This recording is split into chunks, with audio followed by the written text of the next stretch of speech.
All right, everyone, it is Youmacon 2015, and this is StarCraft 2. I'm here with you, Wingnut SC, with my co-commentator, as always, the handsome, the dapper Gallegation.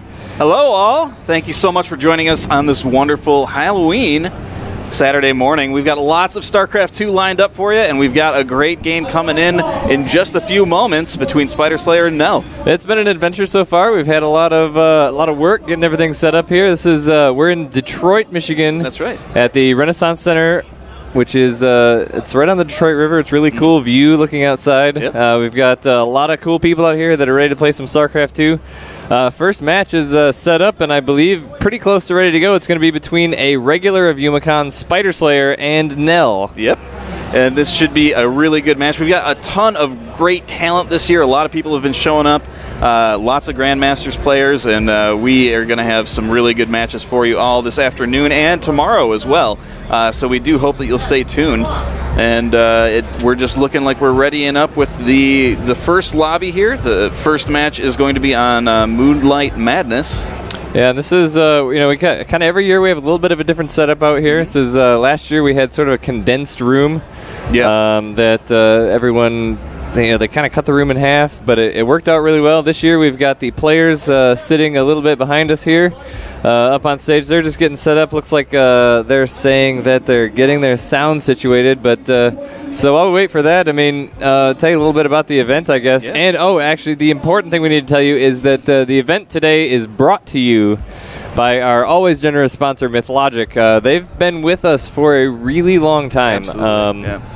Gosh, as long as I can remember, pretty much every Youmacon event we've done, even back when we was doing LAN parties, they're with us. They donated enough money to kick the pot here. We'll get a final pot tally here later this morning, but we're going to be able to pay the top 6 players enough money to cover their expenses for coming into the event and coming here, which is really cool. I mean, especially for a smaller type of event like this, it's you know, normally the pots are able to kind of pay out the top 2 or 3, but so we really appreciate MythLogic working with us to do that. They're a custom gaming PC building company.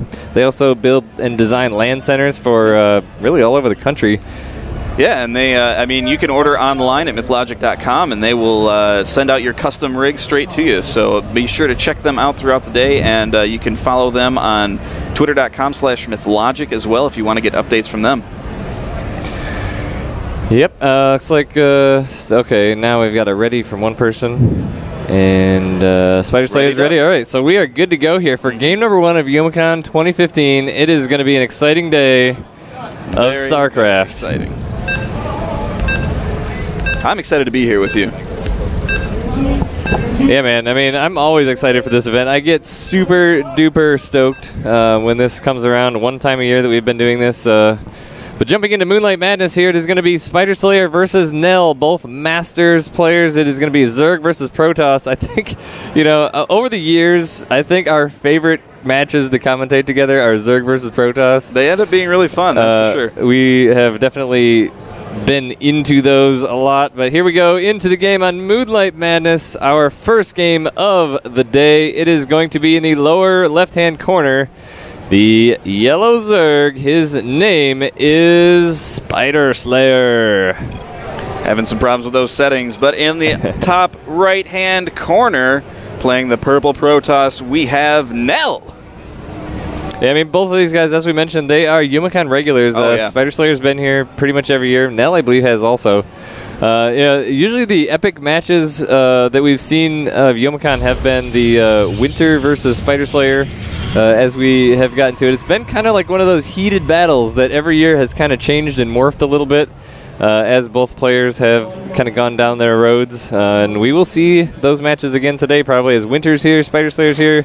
Puck is supposed to be here. I believe he's here somewhere. As well. I mean, we've got a pretty stacked bracket today, to be quite honest with you. Yeah, we're really excited about it. Now, did we figure out if Yoshi ended up signing up? I don't believe he did. He said he was going to be playing in the... He's here. We were playing some games with him last night, actually, some Archon mode games. Yeah. But I believe he was playing the Smash tournament today. That's right, yeah. And he's been here a couple years as well, and usually gotten pretty far in the tournament, is a Terran mech-heavy style player. Yeah, man, he's the one that we've had those long games every year for with his mech style. But it looks like Spyderslayer is going to be getting into Nell's mineral line here, trying to cause a little bit of havoc. Not too much done though, but Nell is just kind of Spyderslayer is kind of doing his thing here. He's one that likes to through the early mid game to the solid mid game starts to just expand like crazy as he starts to get comfortable. So we'll see if he ends up kind of keeping the same play style or if he's changed a bit over the past year. Nell kind of fairly standard here with the gateway going down in the base. Going to be putting some guys into gas here in just a moment. And it looks like Spyderslayer's feeling pretty safe at the moment. He's got his hatch first going and still no sign of that spawning pool just yet. Yeah, I think. Oh my goodness! Look at this. He's going to go and expand 2 hatch before pool. Yeah, this is a pretty classic Spyderslayer move here when he likes to get that third base out and he's doing. Oh my goodness! Yes, he does like to do this. Now the question is, will he leave this or will he cancel it? Because it's not really something that's easy to predict with him because he has kind of gone both ways at times. When he's felt really comfortable and got things really under control, he has left it at times to put down some creep tumors. But it looks like Nell is getting out some zealots here, so he should be able to force the cancel on this hatchery. And Nell did block that third that Spyderslayer was trying to get with the pylon. Does let that finish as there's not a whole lot there. Zealot is out and is going to start whacking away at the hatchery. And it looks like the spawn pool is about halfway down, so this is going to get real interesting real quick here. Yeah, he is starting Warp Gate here at the natural expansion. Again, if there's anything that you guys have on your mind today, let us know in chat. We are keeping an eye on it, and we like to interact with our viewers here. So if there's anything on your mind, let us know. If there's comments, feedback, we always like to try and make adjustments early so that the stream can be enjoyable for anyone. That's right. So it looks like that hatchery is going to be canceled. The Zealot's been doing some work, but that drone is going to get all the way home. So long delay to stop the natural from Nell. Nell's going to put down that Twilight before his second Nexus.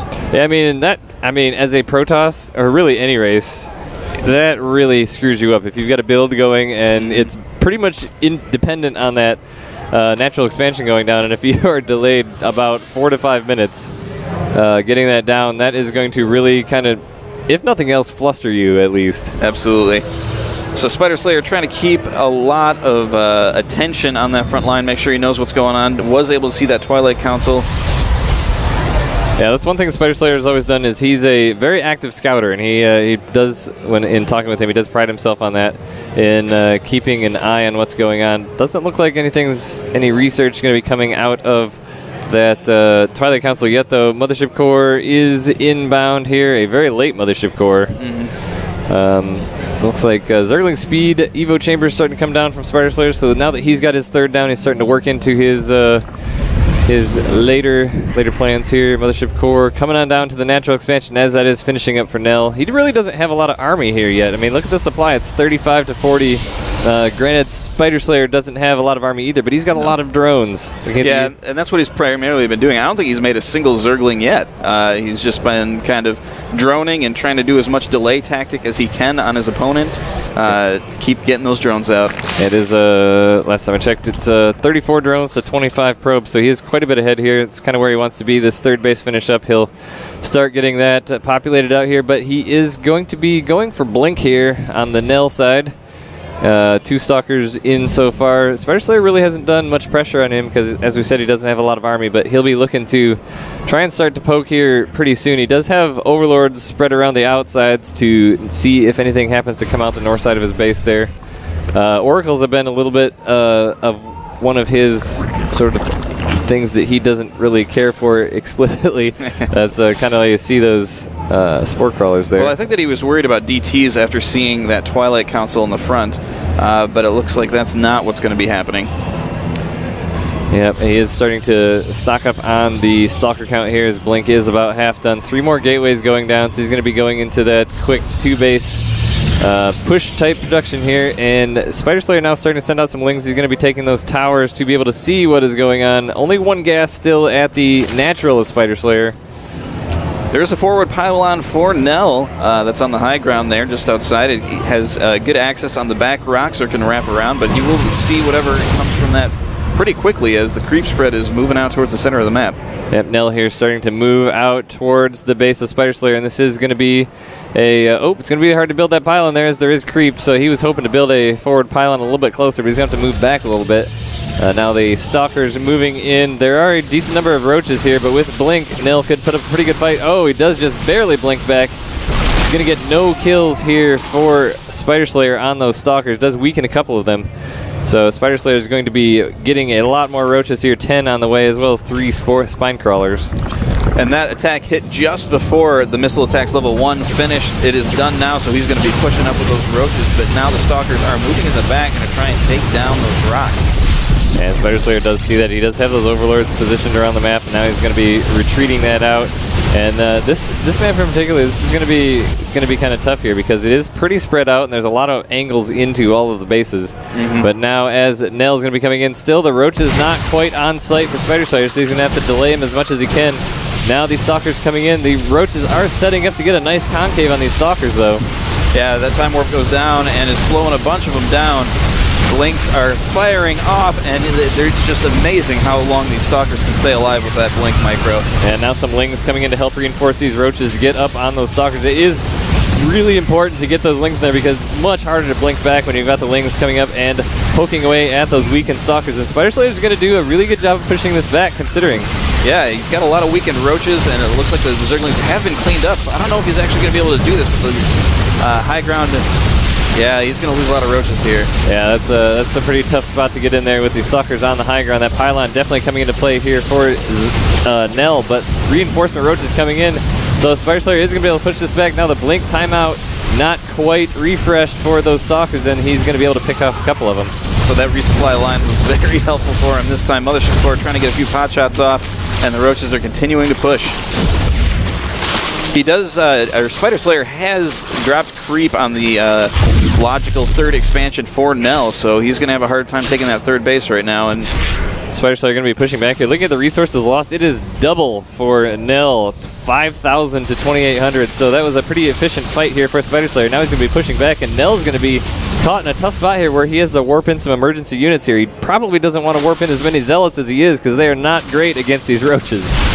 Trying to get Stalkers when he can, but he is quite low on money at the moment, and these roaches are moving right on in. Twilight Console goes down, and there's the GG. Yeah, that was a really good first game from both players there. That was, I would say that's pretty classic Spyderslayer game. He likes to kind of expand, get as much as he can, and then just get those roaches. That was a really good good plan by Nell there to get the Blink Stalkers and try and push that third base, and it was actually really clutch, the timing for the reinforcements for Spyderslayer.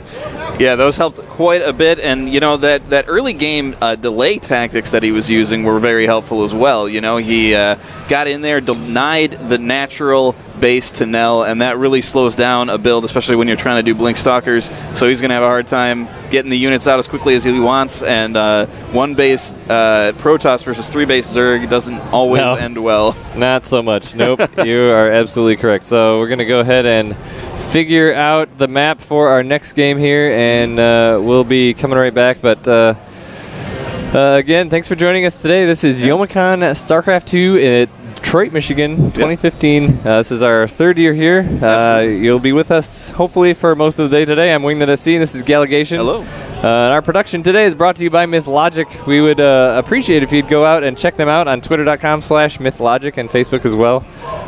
They have put up a decent chunk of money here, $500 they put into the pool for to pay out to our winners today. So it is really cool, like we mentioned a few times, for a smaller tournament like this. It really helps to draw out the good, not just the people that always just go around to LAN parties, but actually encourage and facilitate people coming from a little bit farther away to make the event a little bit more. And if you look at our bracket is actually pretty stacked today. We've got, I believe, 20 participants in can't remember exactly, like 5 Grandmasters? Yeah, there's been a lot of talent that's coming up this year, and that's really exciting for us. So if you're in the Michigan area and you want to come down, come check out Youmacon. You can get a day pass, and we are located in the game room. There's also other tournaments going on, such as Super Smash Brothers and League of Legends. There's cabinets. They got arcade cabinets all over the place. It's really a great time. And I think, isn't the day pass like $35? Is that something like that? Yeah. Yeah. So for 30, I mean, if you were going to spend all day in an arcade anyway, I mean, this is a place to do it. All the games are free right now. They've got all sorts of new and classic games. I saw the old Simpsons case over there, which I love that game growing up. I don't know about anybody else, but so they got that. They got old Time Crisis. They got all sorts of stuff, all the new DDR and a lot of those music games that I don't know the names of. But really neat stuff. So come check it out. They've also got board gaming here, and as in addition to all the regular con activities, there's so much to see. So if you want to come down to Youmacon, come on by the StarCraft booth and say hello to us. We will be here all day today and most of the day tomorrow. Yep. And we're going to take a really brief break here while we get these players set up. It is going to be going into game number 2. It is going to be Iron Fortress. And looks like our